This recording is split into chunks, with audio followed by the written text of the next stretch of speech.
America thought they knew her. She was the smiling country girl, the barefoot beauty who loved animals, laughed easily, and seemed untouched by the harshness of the world. Week after week, millions watched her on screen and believed they were seeing the real thing.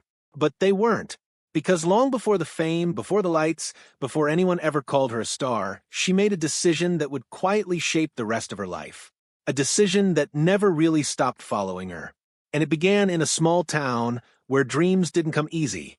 She was born as Doris Ione Smith on September 26, 1932, in Pride, Louisiana, a place that lived up to its name in spirit, but not in opportunity. The Great Depression had left its mark, and families like hers learned quickly how to survive on very little. Life there was simple, but not easy. Her father worked long, exhausting hours for Standard Oil, doing whatever it took to keep food on the table. The pay was never quite enough, and the work never really stopped. Her mother, who had once worked as a telephone operator, gave up her job after marriage, like many women of that time, trading independence for stability.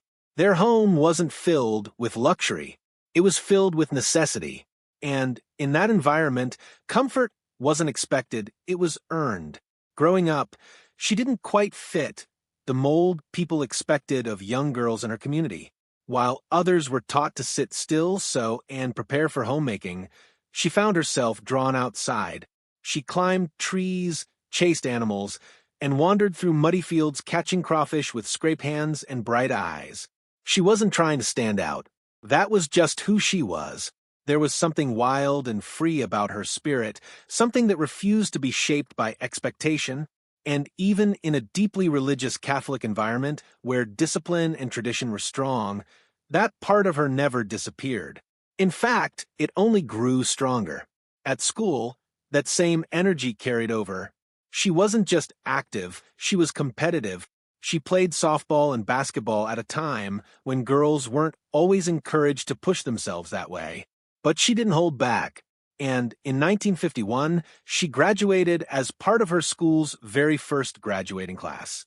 It might seem like a small detail, but it hinted at something deeper, a pattern that would follow her throughout life.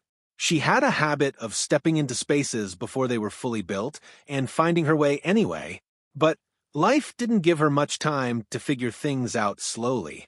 At just 17 years old, she got married. It felt like a step forward at the time, like adulthood arriving early. But that step quickly turned into something heavier than she expected. Marriage brought responsibility, expectations, pressure, and in a conservative environment, those expectations weren't flexible. They didn't leave room for uncertainty or dreams that stretched beyond the life already mapped out for her. For a while, it must have felt like her future had already been decided. Then came motherhood. In 1954, just days before her 22nd birthday, she gave birth to her son. It should have been one of the happiest moments of her life. And in many ways, it was, but it also brought a new kind of weight.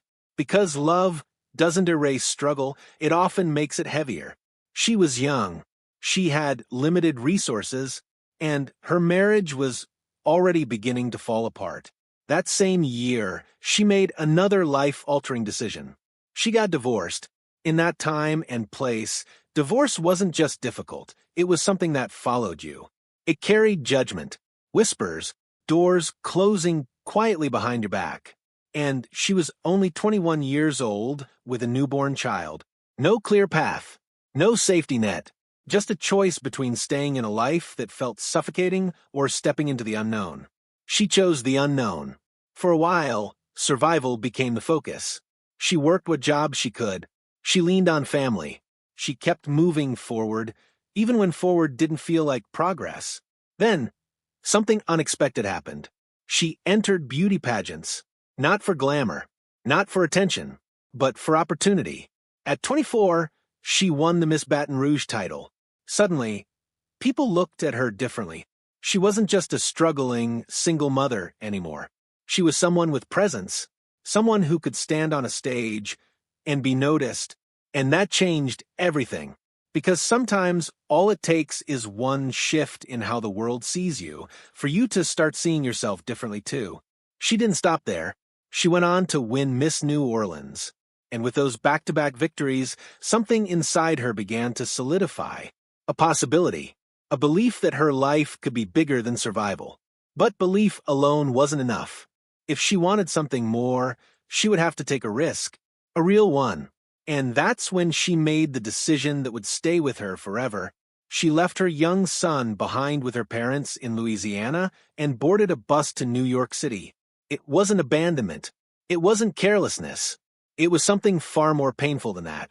It was a mother choosing distance now in the hope of creating a better future later. But hope doesn't make separation easier. And no matter how much she tried to justify it, that choice came with a cost. One she carried quietly. New York didn't welcome her with open arms. It tested her. Hard. The city didn't care about pageant titles from Louisiana. It didn't care about her story, her sacrifices, or her determination. It only cared about what you could prove. And, at first, she couldn't prove much. She lived in cheap boarding houses where the nights felt longer than the days. She walked into agencies only to be told she needed professional photos she couldn't afford. Rejection became routine. Hope would rise in the morning and fall apart by evening. Money was always tight. Sometimes she ate just one meal a day. Sometimes even that felt like a luxury. And still, she sent what little she could back home. Because, even from miles away, she was still a mother first. The work she found wasn't glamorous. Standing outside in cold weather as a billboard model. Smiling through numb fingers. Pretending everything was fine. Auditions weren't much better. Some were degrading. Others were simply cruel. But she kept showing up. Because going back home, defeated, wasn't an option she was ready to accept. Then came a moment that could have broken her. At an audition, a producer made it clear that getting the job would require something more than talent. Something personal. Something she wasn't willing to give. She needed the work. Desperately. But she walked away. In tears. Shaken. But firm. And somehow she still got the job. In a world that often rewards compromise, that moment became something rare. Proof that holding your ground doesn't always mean losing everything. Sometimes it means keeping what matters most. Slowly, things began to shift. Small roles turned into steady work. She appeared on television shows, gaining visibility. Her face became familiar. And in that industry, familiarity is power. Then came a turning point. An appearance that caught the attention of someone who could change her career. And just like that, she was no longer invisible. But success didn't arrive all at once. It came in pieces, and each piece required patience. Until one day, she found herself auditioning for a role that would define her life. The competition was intense. Hundreds of women wanted the part. She had barely any acting experience. On paper, she shouldn't have stood a chance. Then the audition took an unexpected turn. She was asked to milk a goat. For many, it would have been embarrassing, awkward, maybe even impossible. But for her, it was familiar, natural. She had done it before. In that moment, she didn't have to act. She just had to be herself. And that made all the difference. She got the role. And when the show premiered, everything changed. Almost overnight, she became a household name. The show was a massive success, drawing millions of viewers. People loved her character. They saw innocence, warmth, and charm. And they believed it was all effortless. But behind the scenes, things weren't always so simple.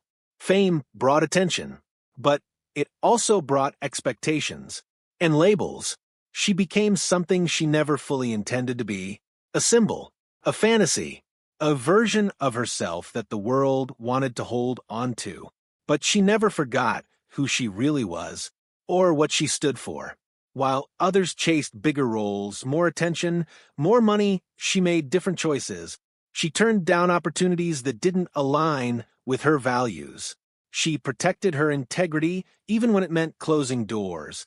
And those doors did close. After the show ended, Hollywood didn't quite know what to do with her. She was too strongly associated with one role, too defined, too recognizable. It's a strange thing.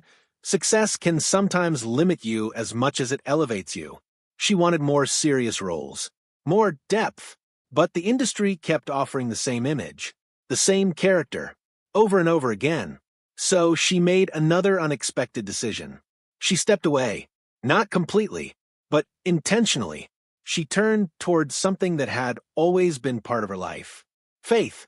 She began singing gospel music, speaking at churches, sharing her story, not as a celebrity, but as someone who had lived through struggle, doubt, and difficult choices. It wasn't about fame anymore. It was about purpose.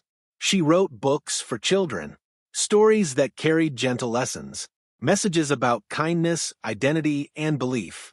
And in that quieter life, she found something that fame never fully gave her: peace. Years later, when she faced legal battles over her likeness being used without permission, she stood firm again. Not for attention, but for principle. Even in her later years, she didn't lose that strength, that quiet determination. Eventually, she returned home, back to Louisiana, back to where it all began. She lived simply, spent time with family, answered fan letters, spoke to young people about staying true to themselves, and through it all, one part of her life remained deeply personal: her son, the boy she left behind, the choice that started everything. She never stopped being his mother, even from a distance, even through the years. And when her life came to an end in 2015, it wasn't in the spotlight. It was quiet, peaceful, surrounded by family. Looking back, her story isn't just about fame. It's not just about success. It's about choices, difficult ones, the kind that don't come with clear answers. It's about holding onto your values when the world offers you shortcuts, about walking away when something feels wrong, about believing that who you are matters more than what you can gain. Because in the end, she wasn't just the character people saw on screen. She was something far more complex, more human, more real. A woman who chose faith over fame, principle over comfort, and purpose over applause.